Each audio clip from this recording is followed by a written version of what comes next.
Bonjour Cécile Duflot. Bonjour. Secrétaire nationale d'Europe Écologie Les Verts. Alors, vous passez la journée à Montpellier et notamment à Vigny Sud. Pourquoi cette visite ici sur ce salon des vins méditerranéens?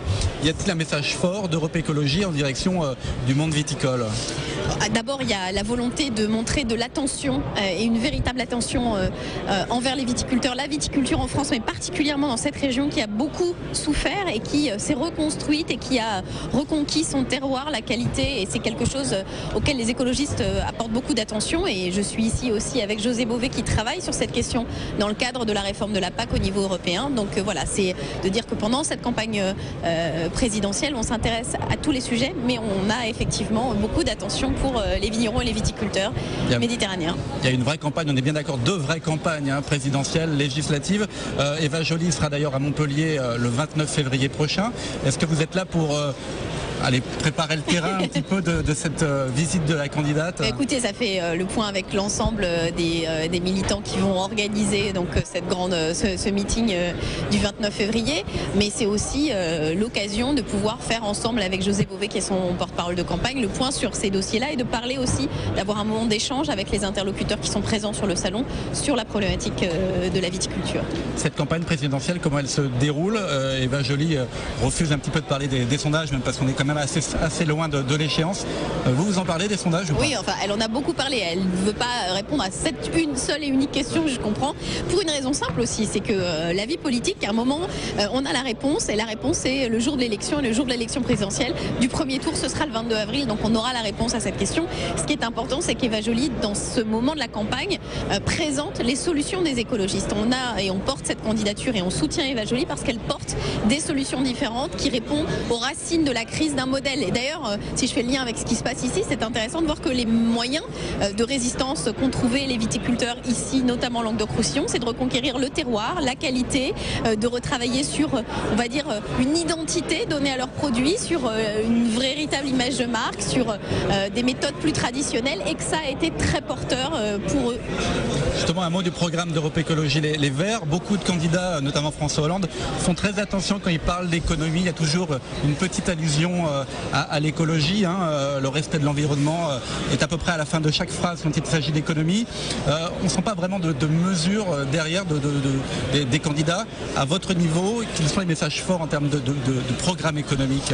Écoutez, nous on est convaincus aujourd'hui que la crise qu'on connaît, qui est une crise financière, économique, mais une crise sociale aussi, 4,5 millions de chômeurs, on est dans un pays qui compte 4,5 millions de chômeurs, ça veut dire des millions de familles touchées, eh bien nous pouvons y apporter une réponse. Et cette réponse-là, c'est la transformation écologique de l'économie. C'est-à-dire, je vais vous répondre, ne pas croire qu'on va aller toujours plus, et que la croissance est basée sur le gaspillage, mais qu'on peut réinventer un modèle, justement avec davantage de proximité, davantage d'emplois pour le même type d'activité. Quand on fait des énergies renouvelables, c'est 3 fois plus d'emplois au kilowattheure que quand on fait de l'énergie nucléaire. Quand on a des travaux d'isolation, c'est aussi de l'emploi durable, non délocalisable, qu'il y a aussi une agriculture moins intensive, qui est beaucoup plus riche en emplois. Bref, que si on décide d'inverser une certaine tendance, on peut retrouver pour le même type de production davantage d'emplois et de l'emploi de qualité.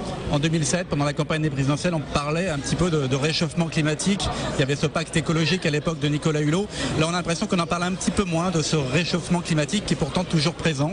On en parle moins alors que ça devient de plus en plus une réalité. D'ailleurs, les viticulteurs le disent sur la date des vendanges, sur les espèces qui environnent les vignobles. Il y a une réalité d'évolution et qui aura des conséquences économiques, des conséquences sociales et des conséquences sur la santé aussi.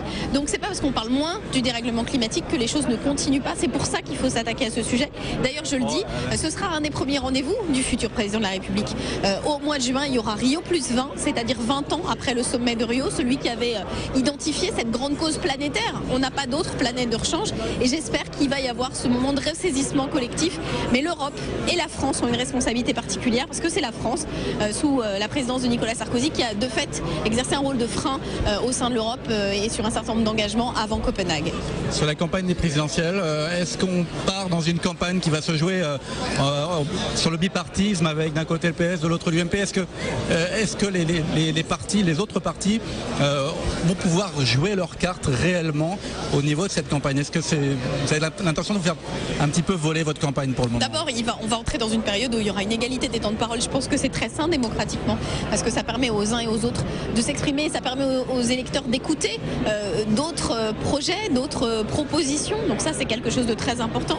Deuxième chose très importante, on peut effectivement se dire, et on le sait chez certains électeurs, le souvenir du 21 avril, ça pousse à se rassembler derrière les gros candidats, mais on sait très bien que ça ne permet pas dans la durée d'engager une transformation qui permet d'associer plus collectivement un certain nombre d'autres personnes. On le sait que l'élection même d'un président de gauche appuyé sur une majorité très courte et uniquement socialiste, ça ne durerait pas, ça ne tiendrait pas et surtout ça ne marcherait pas parce que je pense qu'une partie des solutions novatrices, on le voit en matière d'agriculture mais sur d'autres sujets, viennent des écologistes et que j'allais dire de gré ou de force, il faudra entendre ces questions et entendre ces solutions. Dernière question, par rapport aux législatives, il y a cet accord avec le Parti Socialiste. Alors ça crée quelquefois des difficultés, notamment je pense au département de l'Hérault, où on a Jean-Louis Romégas qui ne fait plus partie de la majorité municipale qui est tenue par les socialistes, qui est dans l'opposition alors qu'il fait partie des Verts et qui du coup se retrouve effectivement soutenu pour les législatives par le Parti Socialiste puisqu'il est sur la première circonscription. Est-ce que c'est pas compliqué à tenir?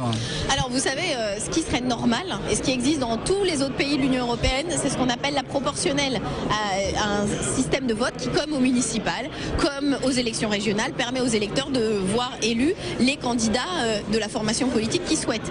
On répare cette absence de proportionnelle par cet accord, on s'engage aussi dans une majorité parlementaire, on assume les choses, mais on sait aussi que c'est très compliqué. La traduction, on va dire, sur le terrain n'est pas évidente. Néanmoins, avec de l'intelligence individuelle et un sens des responsabilités collectives, je pense que nous allons pouvoir créer cette dynamique qui sera durable pendant les 5 ans qui viennent. La proportionnelle, Nicolas Sarkozy en a parlé récemment, est-ce que vous y croyez? Oui, Nicolas Sarkozy en a parlé il y a 5 ans aussi, juste avant l'élection. En général, quand il doit obtenir le ralliement d'Hervé Morin ou d'un centriste, il parle de la proportionnelle, puis il l'oublie.